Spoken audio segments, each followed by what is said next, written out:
ಬೆಳಗಿನ ಜಾವದ ವಂದನೆಗಳೊಂದಿಗೆ ಪ್ರಿಯ ನನ್ನ ದೇವಜನರೇ, ಈ ದಿನ ಬೆಳಗಿನ ಜಾವದಲ್ಲಿ ಪ್ರಭು ಕ್ರಿಸ್ತರು ನಮಗೆ ಒಂದು ಮುಖ್ಯವಾದ ವಾಕ್ಯವನ್ನು ಕೊಟ್ಟಿದ್ದಾರೆ. ನಾನು ದೇವರ ವಾಕ್ಯವನ್ನು ಓದಿಕೊಂಡಾಗ ನನಗೆ ಇದು ಮುಖ್ಯವಾದ ವಚನವೆನಿಸಿತು. ಇಂದು ರೋಮಾಪುರದವರಿಗೆ ಬರೆದ ಪತ್ರಿಕೆ 10ನೇ ಅಧ್ಯಾಯ 9ನೇ ವಚನ. ಅದೇನೆಂದರೆ, ನೀನು ಯೇಸುವನ್ನೇ ಕರ್ತನೆಂದು ಬಾಯಿಯಿಂದ ಅರಿಕೆ ಮಾಡಿಕೊಂಡು ದೇವರು ಆತನನ್ನು ಸತ್ತವರುಗಳಿಂದ ಎಬ್ಬಿಸಿದನೆಂದು ಹೃದಯದಿಂದ ನಂಬಿದರೆ ನಿನಗೆ ರಕ್ಷಣೆಯಾಗುವುದು ಎಂಬುದೇ.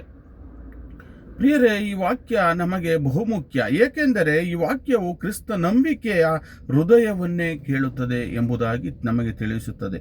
ಯೇಸುವನ್ನು ಕರ್ತನೆಂದು ಬಾಯಿಯಿಂದ ಅರಿಕೆ ಮಾಡಿ ಹೃದಯದಿಂದ ನಾವು ನಂಬುವುದಾದರೆ, ಆತನ ಅಧೀನದಲ್ಲಿ ನಾವು ಬದುಕಲು ಸಿದ್ಧರಿದ್ದರೆ, ಆತನು ನಮ್ಮನ್ನು ಎಂದಿಗೂ ಕೈಬಿಡುವುದಿಲ್ಲ ಎಂಬುದಾಗಿ ವಾಕ್ಯ ನಮಗೆ ತಿಳಿಸುತ್ತದೆ. ದೇವರು ಆತನನ್ನು ಸತ್ತವರೊಳಗಿನಿಂದ ಎಬ್ಬಿಸಿದನು ಎಂಬುದಾಗಿ ದೇವರು ನಮಗೆ ತಿಳಿಸುತ್ತಾರೆ.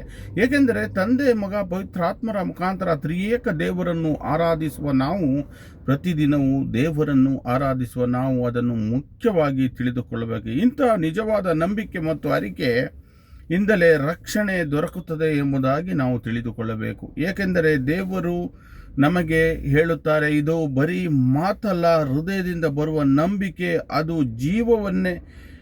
ನಮ್ಮ ಜೀವವನ್ನು ಅಲ್ಲ, ಜೀವನವನ್ನೇ ಬದಲಾಯಿಸುವಂಥದ್ದು ಎಂಬುದಾಗಿ ನಾವು ತಿಳಿಯಬೇಕಾಗಿದೆ. ಪ್ರೀತಿಯಲ್ಲಿ ನನ್ನ ಸಹೋದರ ಮತ್ತು ಸಹೋದರಿಯರು, ಈ ವಾಕ್ಯವನ್ನು ನಾವು ಇಂದು ಅನೇಕರಿಗೆ ಕಳಿಸಿಕೊಡೋಣ. ಈ ವಾಕ್ಯವನ್ನು ಓದಿಕೊಂಡು ಪುನಃ ಓದಿಕೊಂಡು ನಾವು ಹೃದಯದಲ್ಲಿ ಅರಿಕೆ ಮಾಡಿಕೊಳ್ಳೋಣ. ನಾವು ಕ್ರಿಸ್ತರಲ್ಲಿ ಜೀವಿಸೋರಾಗೋಣ ಎಂಬುದೇ ಈ ದಿನದ ವಾಕ್ಯವಾಗಿದೆ. ಪ್ರೀತಿಯ ದೇವಜನರೇ, ಈ ವಾಕ್ಯವನ್ನು ಅನೇಕರಿಗೆ ಶೇರ್ ಮಾಡಿ ಮತ್ತು ಕೆಳಗೆ ಕಾಣುವಂಥ ವಾಟ್ಸಪ್ ನಂಬರ್ಗೆ ನಿಮ್ಮ ಪ್ರಾರ್ಥನಾ ಮನವಿಗಳನ್ನು ಕಳಿಸಿ. ನಾವು ನಿಮಗಾಗಿ ಪ್ರಾರ್ಥಿಸಲಾಗುವುದು.